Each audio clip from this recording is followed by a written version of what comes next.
Alors, à nouveau, une petite vidéo d'introduction qui va vous présenter un projet de différenciation sur le Collège des Hauts-de-Blémont. Aider chaque élève à surmonter ses difficultés d'apprentissage, c'est le but du programme numérique mis en place dans le Collège des Hauts-de-Blémont situé à Metz.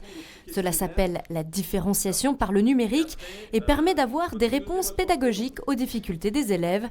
Grâce au numérique, chaque collégien peut avoir des niveaux d'exercice qui vont lui correspondre véritablement. Ce programme est notamment destiné aux élèves allophones, c'est-à-dire aux enfants ne maîtrisant pas la langue de leur pays de résidence. Notre établissement accueille 80 élèves, donc anciennement allophones ou allophones. Et donc ces élèves-là, on dit qu'en moyenne il faut entre 7 et 8 ans pour pouvoir maîtriser à peu près la langue française. Donc ces élèves-là, en fait, on les met dans les classes, ils sont déjà en immersion, ils font les cours avec les autres élèves. Le fait de pouvoir accentuer encore la différenciation va leur permettre de répondre à des difficultés qui leur sont propres. Et c'est vraiment en ça que le projet a été mené.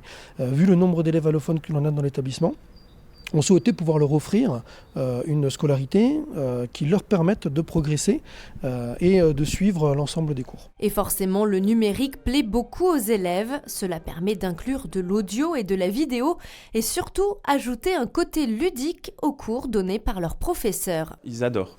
Les élèves sont très motivés, ils en redemandent parce que ça c'est quelque chose que je mets en place tous les 15 jours, une heure par semaine. Ils voient que les tablettes, c'est pas seulement pour faire des jeux, mais c'est aussi pour progresser en utilisant des applications en mathématiques automatiquement ou dans d'autres matières. Ça leur permet de montrer qu'ils peuvent progresser tout en s'amusant. Aussi, il y a un côté ludique qu'il n'y a pas toujours quand on est dans le cahier, dans le livre. Chacun avance à son rythme. Afin de favoriser l'entrée du numérique dans les établissements scolaires et notamment les collèges, le département de la Moselle s'est pleinement investi. C'est 13 millions d'euros qu'on a investis dans les 90 collèges de Moselle. Et donc on constate là, véritablement, je suis impressionné. Regardez les élèves, ils sont attentifs parce qu'ils vivent dans leur monde. C'est nous qui rentrons dans le monde du numérique. Et ce que je suis venu voir ici, c'est ce qui se fait dans les collèges maintenant et dans les 90 collèges de Moselle doit se faire également dans les écoles élémentaires. Le président de la Moselle entend ainsi discuter avec les maires du département afin que dès le CP, les enfants soient dans cet environnement numérique. Voilà, alors le président Weiten, à la fin de ce reportage, évoque un environnement numérique à l'école. Donc je me tourne vers Gaëtan Félicie, inspecteur de l'éducation nationale à Metz-Nord. L'école, elle est prête à rentrer dans cette démarche ?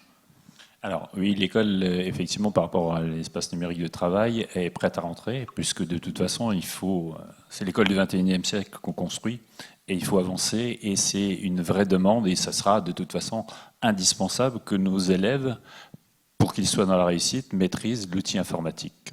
Alors cet outil informatique et cet espace numérique de travail, il a plusieurs dimensions. Alors vous l'avez déjà vu, il y a déjà eu beaucoup d'illustrations qui sont passées, mais je voudrais revenir sur quelques points parce que c'est important et cet outil sera indispensable pour deux raisons. D'une part, sur le plan pédagogique, l'école, c'est quand même là où on construit les savoirs, où on construit les futurs citoyens. Et donc, sur la pédagogie, c'est un outil indispensable parce qu'il permettra de travailler des compétences nouvelles. Et vous savez que les compétences sont quand même complexes. Elles sont souvent transversales. Elles s'appuient sur des éléments qui sont intérieurs à l'école, extérieurs. Et il faut que les élèves puissent les construire. Et c'est travail pédagogique, là, il est important aussi pour nos enseignants, parce que nos enseignants ne travaillent plus seuls dans une classe, même si on a encore la structure classe, on n'est plus tout seul dans sa classe, on travaille avec d'autres collègues, on travaille avec d'autres écoles, on travaille avec d'autres établissements. Et cette ouverture-là, elle est importante parce que c'est comme ça qu'on construit l'avenir et c'est comme ça qu'on peut construire aussi des compétences plus riches pour nos élèves. Donc, ce travail coopératif, ce travail d'échange, il est fondamental. L'autre dimension, c'est une dimension au niveau de la communication. Vous avez bien compris que l'école n'est pas seule, et d'ailleurs on le voit bien ici, puisque vous nous avez invités. L'école est partenaire aussi de la société. Elle est intégrée dans la société, il faut qu'elle s'ouvre à la société, et c'est par aussi ces outils-là qu'elle va pouvoir s'ouvrir. Elle va pouvoir s'ouvrir envers les familles, parce que effectivement la communication avec les familles, on dit souvent que les parents d'élèves sont notre premier partenaire. C'est vrai, ils nous confient leurs enfants, et pour nous confier leurs enfants, il faut qu'ils aient confiance. Et il faut qu'ils sachent aussi qu'est-ce qu'on fait à l'école avec leurs enfants, qu'est-ce qui se passe. Et cet outil, cet espace numérique de travail, permet cette ouverture. Ça permet aux parents de voir, de rentrer un petit peu dans l'école et de communiquer. Effectivement, on va retrouver le cahier de texte, on va retrouver des éléments de travail, etc. On peut retrouver un blog, on peut retrouver des échanges. Ils peuvent nous laisser des messages, les enseignants pourront communiquer plus facilement avec eux. On peut envoyer, on parlait tout à l'heure d'alertes, de choses comme ça qui peuvent être mises en place. Et cette communication, elle est indispensable pour que cette confiance, elle s'installe. On est dans l'école de la confiance et effectivement, il faut la construire. Donc cet outil numérique de travail va nous permettre de développer cette communication. Elle peut aussi développer la communication avec les élus. Effectivement, les élus peuvent, par cet outil, intervenir, interpeller. On peut mettre ce qui se passe dans l'école, on peut communiquer sur les... Vous avez vu le cahier de vie de la maternelle, effectivement, un cahier papier, c'est joli, c'est bien, c'est agréable, mais un cahier numérique, ça donne d'autres possibilités. Effectivement, mettre du son, mettre de l'image, mettre de la vidéo, tous ces moyens modernes, c'est important qu'on puisse les développer et les mettre en place dans nos écoles.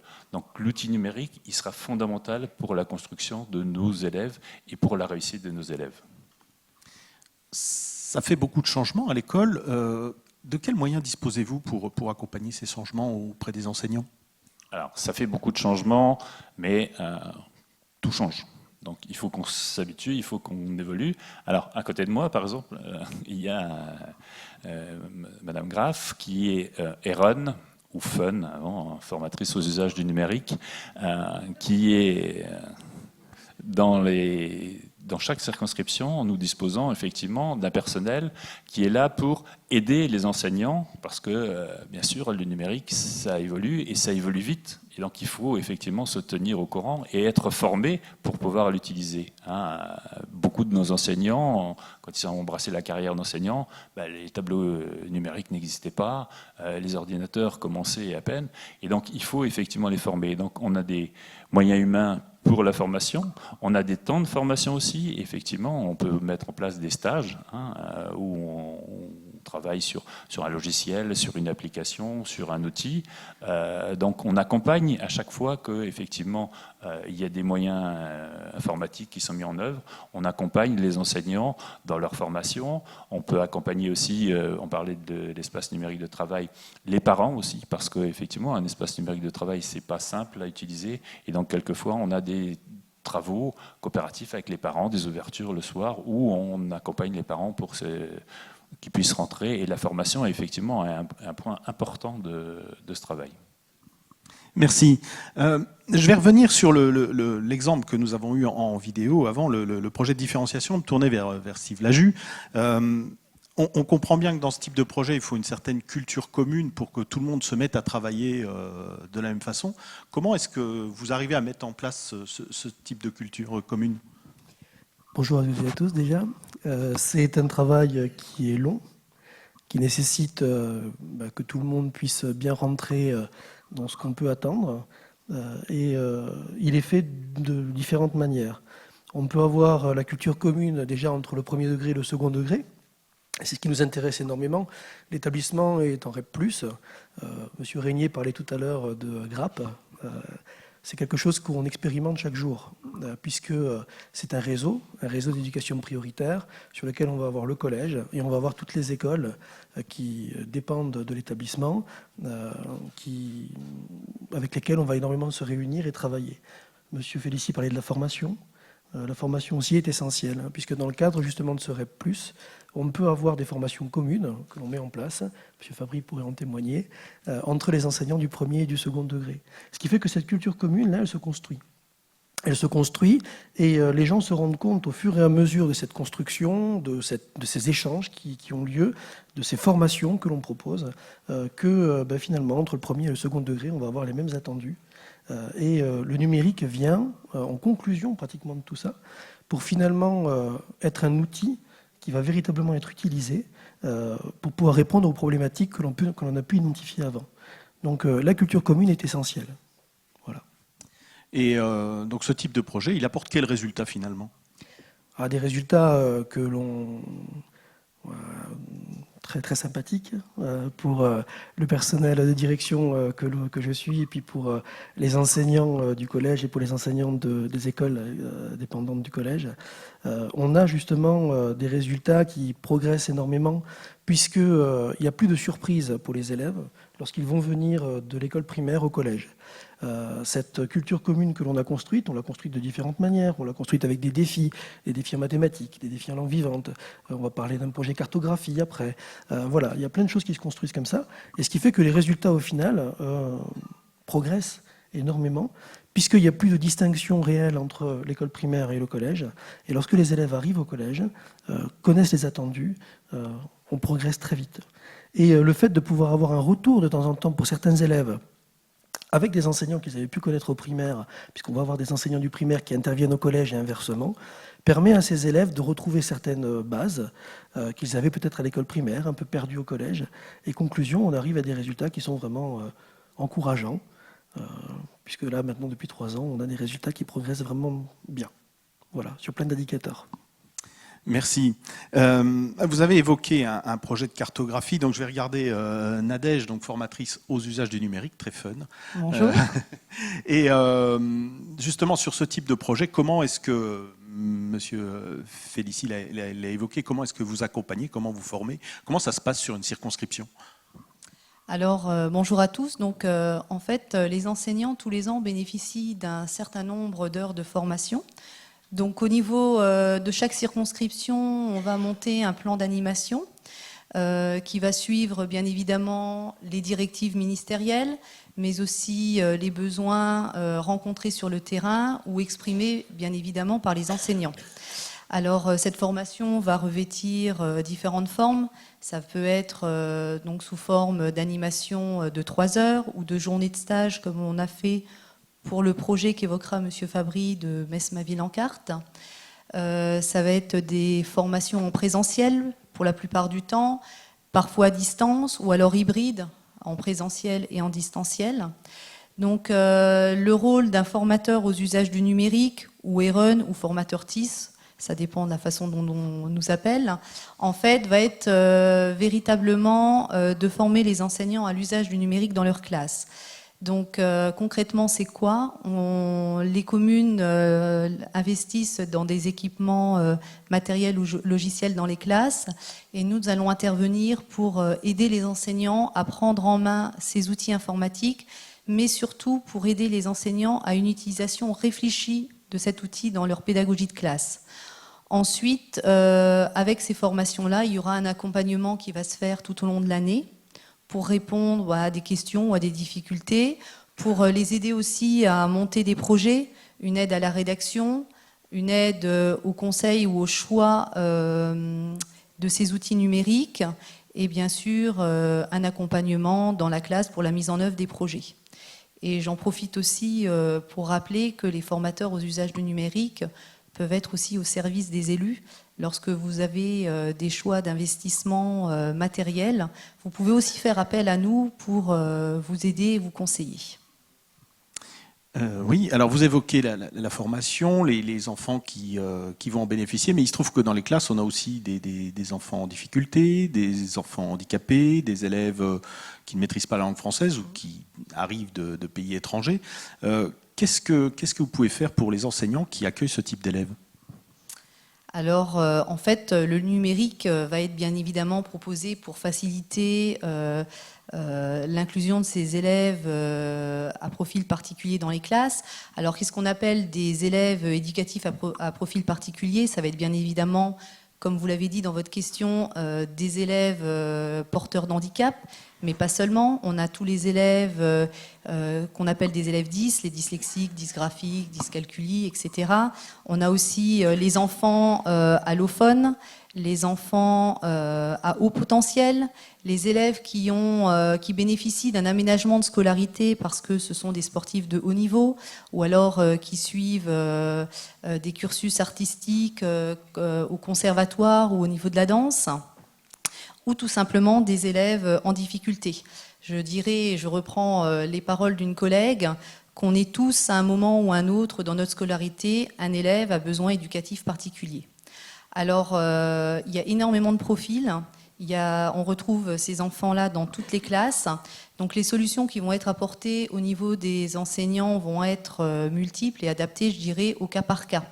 Donc, ça va être souvent des solutions logicielles, à notre niveau, par exemple pour pouvoir adapter les documents de certains enfants. Ils ont, par exemple, les élèves dyslexiques ont besoin d'avoir une police particulière avec un interlignage, une mise en page spécifique. Des malvoyants vont avoir besoin d'avoir des documents sur un fond sombre et non pas sur un fond clair. On va avoir recours à des dictées vocales pour tout ce qui est prise de notes, pour les enfants qui ont du mal avec les outils scripteurs ou à rentrer dans l'écrit. Il y a une richesse de ces outils. Et le problème, c'est qu'ils sont très diversifiés. On ne sait pas vers quoi se tourner et ils sont souvent méconnus du monde enseignant. Donc c'est pour ça qu'il y a 2 ans, il y a un groupe académique qui a été créé, qui s'appelle le groupe EPEB, le groupe pour les enfants à besoins éducatifs particuliers, dont Monsieur Prévost s'occupe d'ailleurs. Nous sommes en charge de pouvoir recenser l'ensemble de ces outils. On les a étudiés, nous les avons testés. Nous avons créé une base de données afin de permettre aux enseignants de pouvoir retrouver plus facilement l'outil en fonction des besoins de leurs élèves et par rapport aussi au matériel qu'ils ont dans leur classe, selon que ce soit une tablette, un ordinateur portable ou un outil de projection.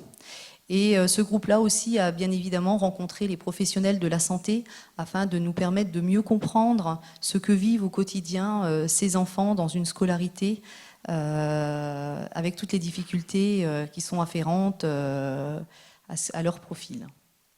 Merci. Donc après les élèves à besoins particuliers, on a vu que vous aviez évoqué aussi avec Monsieur Laju un projet sur Metz. Donc je vais me tourner vers Monsieur Fabry, donc professeur des écoles. Vous êtes investi sur Ma Ville en carte, un projet qui se passe sur Metz. Et est-ce que vous pouvez nous dire comment vous avez pris en main ce type de projet, comment vous êtes emparé de cet outil? Alors déjà, à Metz, Ma Ville en carte était un projet qui est assez gros, qui a été mis en place sur plusieurs secteurs de collège. Il faut déjà savoir, je m'en suis emparé un petit peu en tant qu'enseignant, mais en tant qu'enseignant, je ne suis pas seul. Je fais partie d'un cycle, je fais partie d'un réseau, et on travaille vraiment ensemble. Comme disait Monsieur Laju, parfois on a du mal à voir où est la limite. On peut se trouver au collège, au primaire, on ne sait plus trop où on est. Mais on est dans un cycle avant d'être au primaire ou d'être au collège. Et c'est tout un travail de cycle qui a été mis en place. Donc ce projet est un projet qui a été lancé par la ville de Metz, qui est assez long à expliquer, mais en gros, il faut le prendre un petit peu comme un fil rouge, avec une finalité du numérique, où la ville de Metz met à notre disposition du matériel, des moyens, des services, du personnel et en lien avec l'éducation nationale, des temps de formation qu'on peut avoir. Et lorsque ce projet a été mis en place sur le réseau, j'ai dû me poser quand même 2 questions. C'est comment mettre en place ce projet sans que ça n'alourdisse l'emploi du temps au détriment des autres matières et notamment de la géographie, parce qu'on ne va pas faire le programme de géographie plus ce projet à côté. Au contraire, c'est le programme de géographie qui va être inclus dans ce projet. Et surtout ensuite, parce que ça également c'est une finalité qui doit être mise en place, c'est comment faire en sorte que ce projet puisse être transmissible à l'ensemble des collègues du cycle 3. Parce que là, on en est à l'année 1 du projet. Par la suite, c'est un projet qui va être mis en place sur tout le cycle 3, les cycles 3 du réseau des différentes écoles, du primaire, avec des professeurs de géographie du collège. Alors là, je me suis raccroché au programme de géographie que j'ai développé pour y intégrer ce projet, et surtout à partir de là, rendre la géographie beaucoup plus pratique et surtout plus personnelle pour les enfants. Ce projet va faire réellement un projet transdisciplinaire, c'est-à-dire que je vous ai dit qu'en finalité, il y aura le numérique pour tout ce qui est publication, mais en amont, il va y avoir tout un travail à travers les différentes disciplines. Déjà en géographie, on respecte les thèmes qui sont mis en place dans les programmes, avec des sorties, des prises de photos, où les élèves vont sur le terrain, mais également l'expression orale, où ils vont raconter leur quartier. Et souvent, pour comprendre leur quartier, ils ont besoin de mots, et il faut qu'ils l'expriment, pour ensuite utiliser à partir de l'écriture, le mettre par écrit. le mettre par écrit, mais également comme en éducation morale et civique, on travaille sur les émotions, eh ben, ils vont pouvoir dire leur ressenti, raconter l'histoire de leur quartier. Comment est-ce qu'ils le vivent? Ça peut être des bruits, des odeurs, ils vont dire comment ils ressentent l'école, comment ils ressentent la médiathèque, ce genre de choses. Donc c'est vraiment tout un thème qui est travaillé. Et par la suite, ça sera mis sur une publication au numérique. Alors, vous avez évoqué des intérêts pédagogiques, le lien avec des programmes, des démarches. Finalement, le numérique apporte beaucoup aux élèves? Oui, mais comment dire? C'est-à-dire que les élèves savent qu'il y aura une publication et que ce sera quelque chose qui va être travaillé, pas sur une année, mais sur 2 et voire sur 3 ans. Puisque le professeur de collège va récupérer ce que les élèves vont faire. Comment le faire s'il n'y a pas une publication qui puisse être transmissible? C'est en ça où Metz, ma ville en carte, va permettre de rendre cela pratique. C'est-à-dire, c'est créer des cartes personnalisées où les élèves vont pas seulement jouer avec une carte et se repérer, mais mettre des marqueurs, mettre des mots, raconter, c'est là où l'expression écrite va être intéressante, c'est qu'ils vont écrire tout le travail qu'ils vont faire en classe, ils vont l'écrire sous forme d'information. Et par la suite, ils pourront également s'enregistrer. Donc, ils pourront mettre du son. Donc, c'est tout un apprentissage pour les élèves à parler en public, voire même à être filmés devant un lieu où ils vont raconter ce lieu par rapport à leur vie personnelle. C'est un moyen pour eux de s'approprier le quartier, de se rendre plus citoyen également. Et comme Borny actuellement est en pleine transformation, c'est également pour eux un moyen par la suite de faire ce qu'on appelle de la prospective, ce qui pourrait être fait au niveau du collège. Donc raconter leur quartier et comment ils peuvent voir leur quartier dans quelques années. Eh bien, je vous remercie. Je vous remercie à tous les 4.